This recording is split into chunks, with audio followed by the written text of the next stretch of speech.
दिग्गज और मशहूर उद्योगपति रतन टाटा का निधन। मुंबई के ब्रीच कैंडी अस्पताल में लिए अंतिम सांस। सीएम योगी ने रतन टाटा के निधन पर जताया शोक।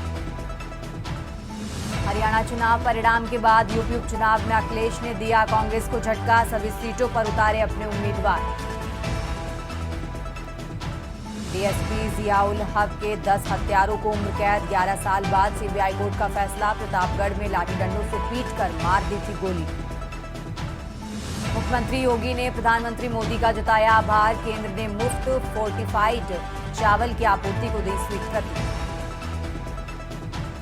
युवा सपनों को जल्द ही नई उड़ान देगी योगी सरकार। सीएम युवा उद्यमी विकास अभियान से मिलेगा रोजगार।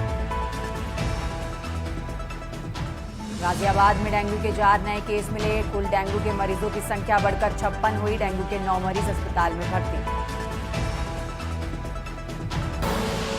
आप देख रहे हैं के न्यूज, खबरों का सारथी। नमस्कार, आप देख रहे हैं खबर उत्तर प्रदेश। मैं हूं आपके साथ तन्वी सक्सेना। रुक करते हैं खबरों का और बड़ी जानकारी आपको बता रहे हैं, जहां उत्तर प्रदेश के मुख्यमंत्री योगी आदित्यनाथ ने जताया दुख। आज रतन टाटा के निधन पर उन्होंने दुख जताया। उन्होंने कहा कि पद्म विभूषण टाटा का निधन दुखद है। सच्चे अर्थों में वो देश के अनमोल रत्न थे। वो भारतीय उद्योग जगत के महानायक थे। बड़ी जानकारी आपको बता रहे हैं, उद्योग जगत की अपूरणीय क्षति है उनका जाना। सीएम योगी ने अपने एक्स हैंडल पर ये बातें लिखी। उन्होंने कहा कि संपूर्ण जीवन देश के विकास को समर्पित किया उन्होंने। और प्रभु श्री राम पुण्यात्मा को श्री चरणों में स्थान दें। परिजन व प्रशंसकों को दुख सहने की सामर्थ्य भी दें। बड़ी जानकारी आपको बता रहे हैं, जहां रतन टाटा के निधन पर उत्तर प्रदेश के मुख्यमंत्री योगी आदित्यनाथ ने दुख जताया है। उन्होंने अपने एक्स हैंडल पर ये बातें लिखी और कहा कि उनके परिजन व प्रशंसकों को दुख सहने की सामर्थ्य दे। उन्होंने लिखा, सच्चे अर्थों में वो देश के अनमोल रत्न थे। बड़ी जानकारी आपको बता रहे हैं, वो भारतीय उद्योग जगत के महानायक थे। उनका जाना उद्योग जगत की एक बहुत बड़ी क्षति है। बड़ी जानकारी आपको बता रहे हैं, जहां उत्तर प्रदेश के मुख्यमंत्री योगी आदित्यनाथ ने रतन टाटा के निधन पर शोक जताया।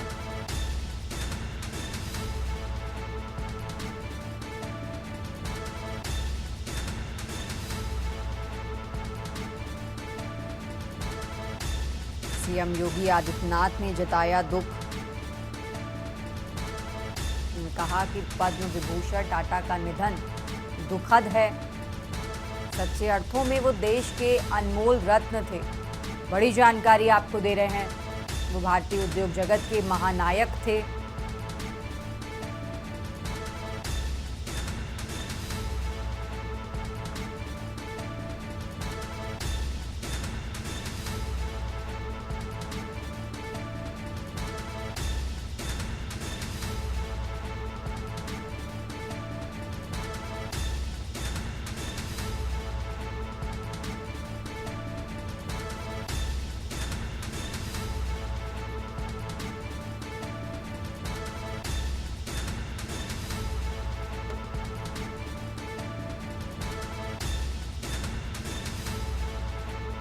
बड़ी जानकारी आपको लखनऊ से बता रहे हैं, जहां उत्तर प्रदेश के मुख्यमंत्री योगी आदित्यनाथ ने रतन टाटा के निधन पर शोक व्यक्त किया। खबरों में आगे बढ़ते हैं और एक और खबर लखनऊ से बड़ी जानकारी आपको बता रहे हैं, जहां पॉलिटेक्निक कॉपियों के गलत मूल्यांकन का मामला है। गलत मूल्यांकन के विरोध में कॉपियां दिखाने का निर्णय। छात्र छात्राओं को ऑनलाइन मिलेगी सुविधा। बड़ी जानकारी आपको लखनऊ से बता रहे हैं, प्राविधिक शिक्षा परिषद की वेबसाइट पर दिखाई जाएंगी कॉपियां। 16 से 19 अक्टूबर तक ऑनलाइन कॉपियां दिखाई जाएंगी। बड़ी जानकारी आपको बता रहे हैं, 11 से 14 अक्टूबर के बीच अपना रजिस्ट्रेशन कराना होगा। अधिकारियों ने कहा कि छात्र कमी को भी बता सकते हैं। पुनर्मूल्यांकन शुल्क 250 रुपये प्रति विषय कर दिया गया है। आपको बता दें, पुनर्मूल्यांकन के लिए आवेदन की तिथि बढ़ी है। 9 अक्टूबर से बढ़ाकर 20 अक्टूबर कर दी गई है ये तारीख। बड़ी जानकारी आपको बता रहे हैं। ऑनलाइन कॉपियां जांचने में काफ़ी छात्र फेल हो गए। प्राविधिक शिक्षा मंत्री ने अधिकारियों को दिए निर्देश। बड़ी जानकारी आपको राजधानी लखनऊ से बता रहे हैं, जहां पॉलिटेक्निक कॉपियों के गलत मूल्यांकन का मामला है। गलत मूल्यांकन के विरोध में कॉपियां दिखाने का निर्णय। छात्र छात्राओं को ऑनलाइन मिलेगी सुविधा।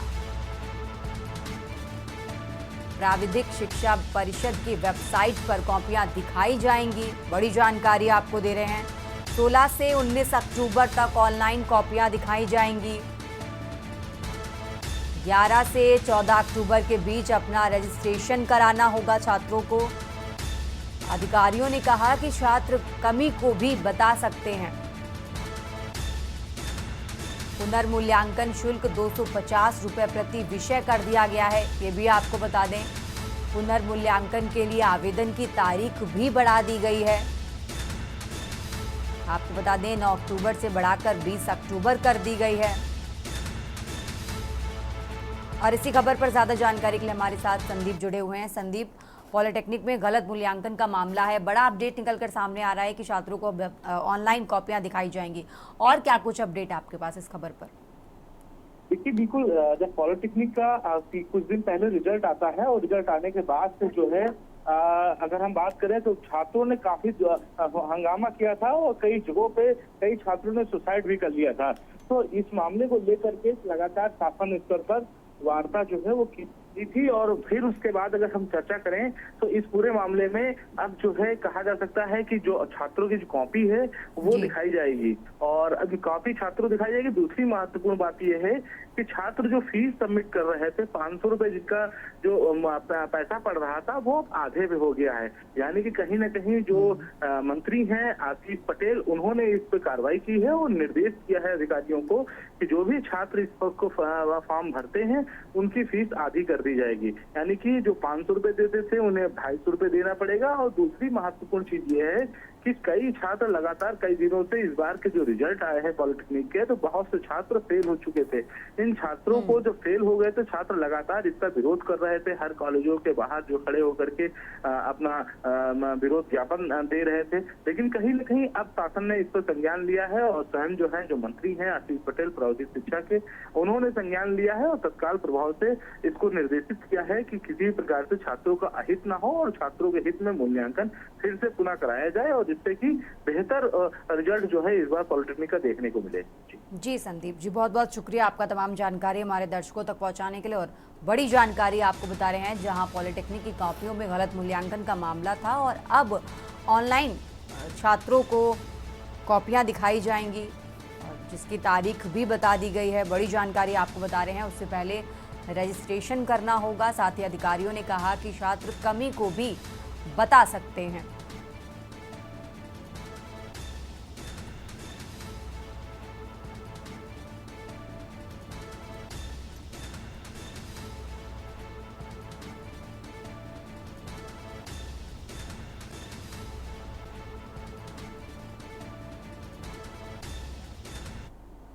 खबर उत्तर प्रदेश में आगे बढ़ते हैं और अब खबर आपको पीलीभीत से बता रहे हैं, जहां मेले में झूला टूटने से बड़ा हादसा। दुर्गा पूजा के मेले में झूला टूटने से हुआ हादसा। बड़ी जानकारी आपको पीलीभीत से बता रहे हैं। दुर्गा पूजा के मेले में झूला टूटने से हुआ हादसा। झूला गिरने से 7 से 8 मासूम बच्चे हुए घायल। सभी घायलों को जिला अस्पताल में कराया गया भर्ती। पीलीभीत से बड़ी जानकारी आपको दे रहे हैं। झूला गिरने से 7 से 8 मासूम बच्चे हुए घायल और फिलहाल घायलों को जिला अस्पताल में इलाज के लिए कराया गया भर्ती। सूचना पर डीएम और पुलिस अधीक्षक पहुंचे। गजरौला कस्बे में आयोजित था मेला। पीलीभीत से बड़ी जानकारी आपको दे रहे हैं।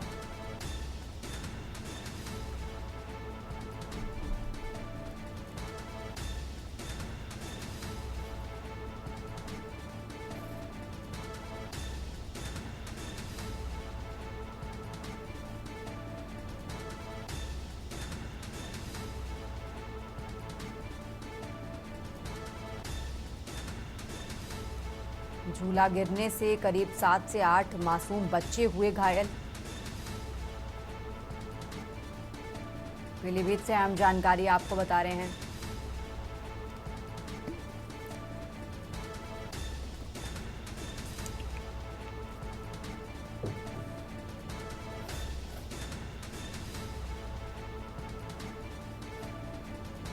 खबरों में आगे बढ़ते हैं और अब खबर आपको सहारनपुर से बता रहे हैं, जहां सिद्धपीठ मां शाकंभरी देवी मंदिर एडीजी मेरठ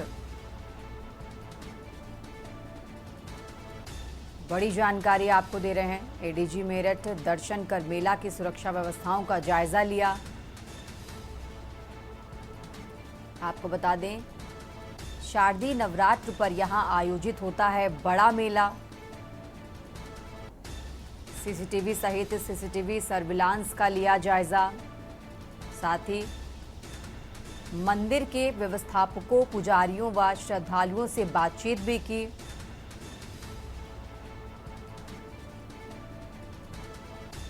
मातहतों को दिए चाक चौबंद सुरक्षा व्यवस्था के निर्देश। आपको बता दें, एडीजी डीके ठाकुर के साथ डीआईजी अजय साहनी भी मौजूद रहे। साथ ही एसएसपी रोहित सजवाड़ व एसपी देहात सागर जैन भी रहे मौजूद। बड़ी जानकारी आपको सहारनपुर से बता रहे हैं।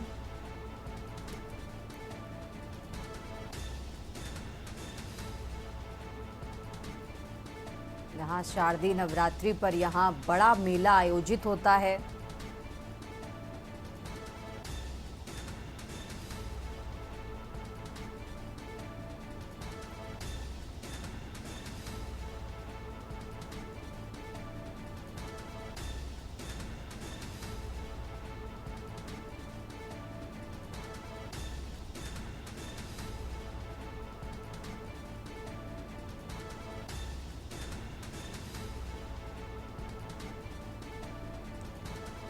सहारनपुर से हम जानकारी आपको बता रहे हैं। सिद्धपीठ मां शाकंभरी देवी एडीजी मेरठ ने दर्शन कर मेला की सुरक्षा व्यवस्थाओं का जायजा लिया। शारदीय नवरात्र पर यहां आयोजित होता है बड़ा मेला। ऐसे में मेले में सीसीटीवी सहित सीसीटीवी सर्विलांस का जायजा लिया। बड़ी जानकारी आपको बता रहे हैं। मंदिर के व्यवस्थापकों, पुजारियों व श्रद्धालुओं से बातचीत भी की। मातहतों को दिए चाक चौबंद सुरक्षा व्यवस्था के निर्देश।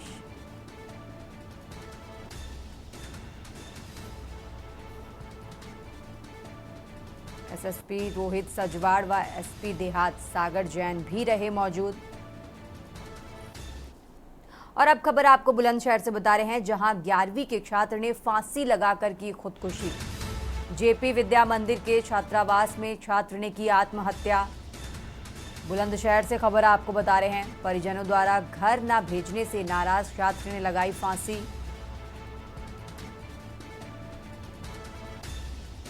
फिलहाल पुलिस फॉरेंसिक टीम ने घटनास्थल का किया निरीक्षण। बुलंदशहर से खबर आपको बता रहे हैं, जहां 11वीं के छात्र ने फांसी लगाकर की खुदकुशी। जेपी विद्या मंदिर के छात्रावास में छात्र ने की आत्महत्या।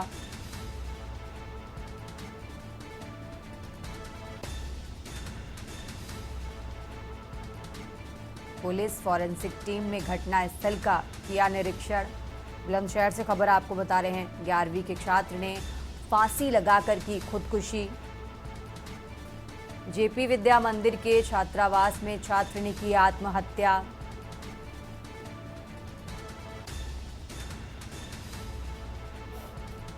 बुलंदशहर से अहम जानकारी आपको बता रहे हैं। फिलहाल पुलिस फॉरेंसिक टीम ने घटनास्थल का निरीक्षण किया।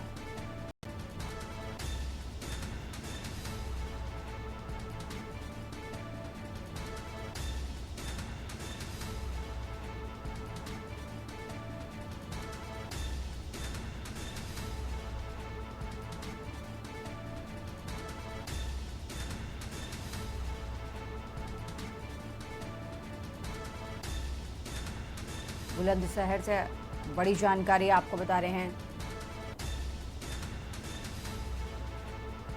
जेपी विद्या मंदिर के छात्रावास में छात्र ने की आत्महत्या।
बढ़ते हैं आगे खबरों में। बुलंदशहर से एक और अहम जानकारी आपको बता देते हैं, जहां गोली मारकर फौजी की हत्या, 12,000 रुपए का तगादा करने पर मारी गोली। बुलंदशहर से खबर आपको बता रहे हैं, हत्या करके हत्यारोपी हुआ मौके से फरार।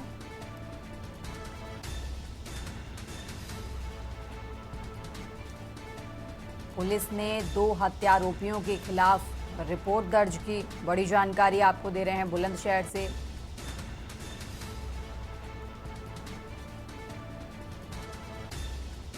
जहां अस्पताल में फौजी को डॉक्टरों ने किया मृत घोषित। बुलंदशहर से खबर आपको बता रहे हैं, कलकत्ता से छुट्टी पर घर खुर्जा आया था फौजी।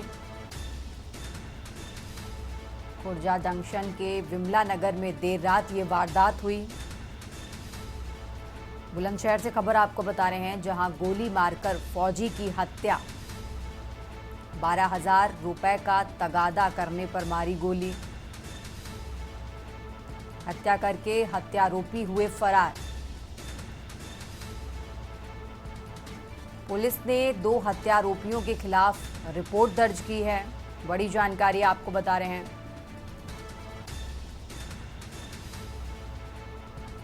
बुलंदशहर से बड़ी जानकारी आपको बता रहे हैं।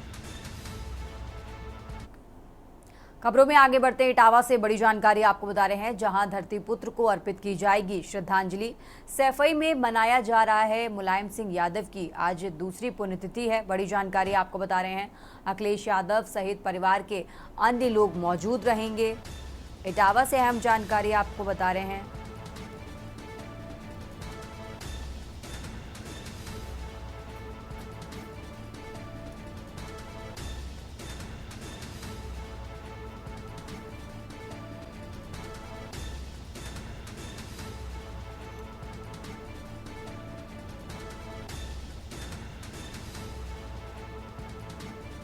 इटावा से अहम जानकारी आपको बता रहे हैं, जहां अखिलेश यादव सहित परिवार के अन्य लोग मौजूद रहेंगे। समाधि स्थल पर समाजवादी पार्टी के कार्यकर्ता भी दे रहे हैं श्रद्धांजलि।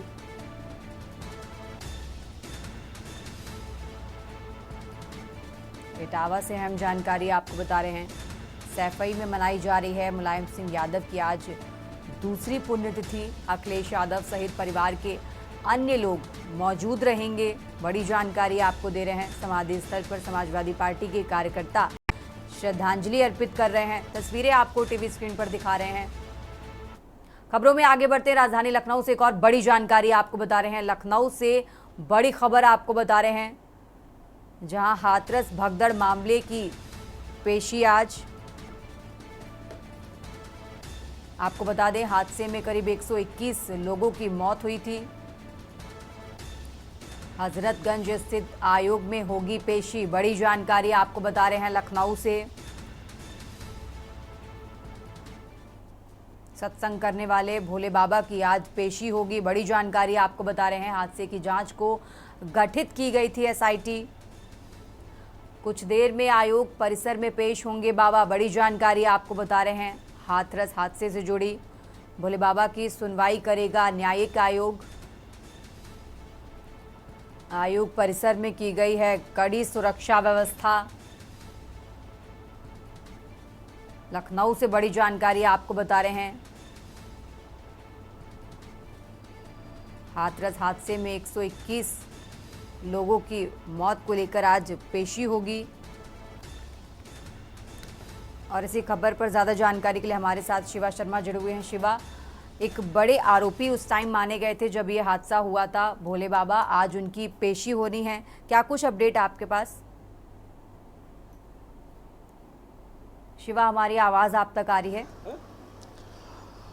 देखिए, कुछ ही देर बाद बाबा नारायण सरकार की यहाँ पर पेशी होगी और न्यायिक जांच आयोग का जो गठन हुआ था, जिसमें रिटायर्ड जज, रिटायर्ड आईपीएस और रिटायर्ड आईएएस अफसर शामिल थे, उसी न्यायिक जांच आयोग के सदस्यों के सामने बाबा नारायण दास की पेशी होगी और कुछ ही देर में वो यहाँ पहुँचने वाले। ये हजरतगंज का जनपद इलाका है और जनपद के इसी बिल्डिंग के अंदर न्यायिक जांच का आयोग का जो ऑफिस है वो यहाँ पर है और तमाम जो सदस्य हैं इस टीम के, वो बाबा नारायण सरकार से पूछताछ करेंगे और उन्हें एक लंबे सफ़र के बाद, एक रास्ते के बाद से भारी सुरक्षा के बीच में, जिसमें पुख्ता इंतजाम है, उनके साथ में लाया जा रहा है। जो पैरामिलिट्री फोर्सेज हैं और जो सिविल पुलिस के साथ पीएसी के जो टुकड़ियां हैं, वो इस जगह पर सुरक्षा की घेराबंदी किए हुए हैं कि कोई भी अन्य व्यक्ति इस सुरक्षा घेरे को तोड़ के ना जाए। और जो पूरी प्रक्रिया है उसके तहत यहाँ पर सिक्योरिटी के जो इंतजाम है वो पूरे किए गए हैं। क्योंकि बाबा की एक बहुत बड़ी फैन फॉलोइंग है, उनके जो भक्त हैं, चाहे वो महिला हो चाहे वो पुरुष हो, हमने बीते जून महीने में भी देखा था कि वो एक बहुत बड़ी संख्या में होती है। इसलिए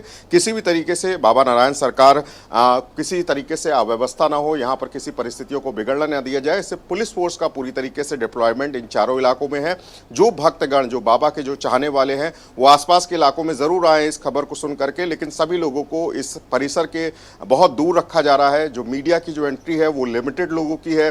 जो बैरिकेटिंग्स हैं वो कल रात से उनकी व्यवस्था कर दी गई थी। और जब अभी कुछ ही देर बाद बाबा नारायण सरकार की जब इस न्यायिक जांच आयोग के सामने उन सदस्यों के सामने पेशी होगी तो पूछताछ होगी कि जून महीने के अंदर हाथरस के अंदर जो घटना घटी जिसमें 121 लोगों की मौत हुई, तो वो किस तरीके का आयोजन था और आखिरकार इतनी भीड़ उस जगह पर कैसे आई थी। जिन लोगों को बुलाया गया था कि उनकी संख्या जो थी वो अनुमानित संख्या से ज्यादा थी या किसी और कोई वजह थी। तो तमाम जो अलग अलग प्रश्नावली है जो आयोग ने बनाई होगी, उसके सवालों के जवाब जो है वो बाबा नारायण सरकार को देने पड़ेंगे। और अगर उसमें कहीं लूपहोल्स होते हैं, अगर किसी भी तरीके की परिस्थितियां उत्पन्न होती है तो जरूर बाबा की भी मुश्किलें बढ़ सकती है। लेकिन अभी इंतजार इस बात का है कि जब बाबा नारायण सरकार यहां पर आएंगे तो भारी सुरक्षा के बीच उनको सचिवालय के इस दफ्तर के अंदर, इस जनपद मार्केट में बने जो न्यायिक आयोग की जो कमेटी है उसके सामने पेश किया जाएगा।